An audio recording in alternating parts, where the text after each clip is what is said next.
మంది దానిమ్మ పళ్ళు తినడానికి ఎక్కువ ఇష్టపడతారు. ఎందుకంటే దానిమ్మ పళ్ళు తినడానికి రుచిగా ఉండడమే కాక ఆరోగ్యానికి మంచిది.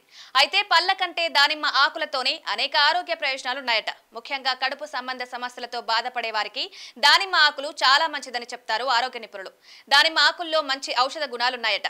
అందువల్ల వీటి రసం తాగడం వల్ల కామర్ల వ్యాధి, డయేరియా, మలబద్ధకం సమస్యతో బాధపడేవారు ఆ సమస్యల నుంచి త్వరగా ఉపశమనం పొందుతారు. ఇది జీర్ణక్రియ సాఫీగా సాగేలా చేస్తుందట. దానిమ్మ ఆకులను మరగబెట్టి ఆ రసాన్ని ప్రతిరోజు ఉదయం పరగడుపున లేదా రాత్రి పడుకునే సమయంలో తాగడం వల్ల శరీరానికి మంచి పోషకాలను అందిస్తుందట. నిద్రలేని సమస్యను తగ్గిస్తుందట. అంతేకాక ఈ ఆకుల రసాన్ని ప్రతిరోజు తాగడం వల్ల రోగనిరోధక శక్తి కూడా పెరుగుతుందట. సీజనల్ వ్యాధులైన దగ్గు, జలుబు సమస్యలతో బాధపడే వారికి కూడా దానిమ్మ ఆకుల రసం వరం అంటున్నారు ఆరోగ్య నిపుణులు. వీటి రసాన్ని కాస్త గోరువెచ్చగా ఉన్నప్పుడు తాగడం వల్ల జలుబు, దగ్గు సమస్యల నుంచి ఉపశమనం లభిస్తుందట. వీటికే కాక దానిమ్మ ఆకుల పేస్ట్ చర్మ వ్యాధుల నుంచి కూడా రక్షణ కల్పిస్తుందని చెప్తున్నారు. తప్పకుండా వీటిని మీ డైట్ లో చేర్చుకోవాలని సూచిస్తున్నారు.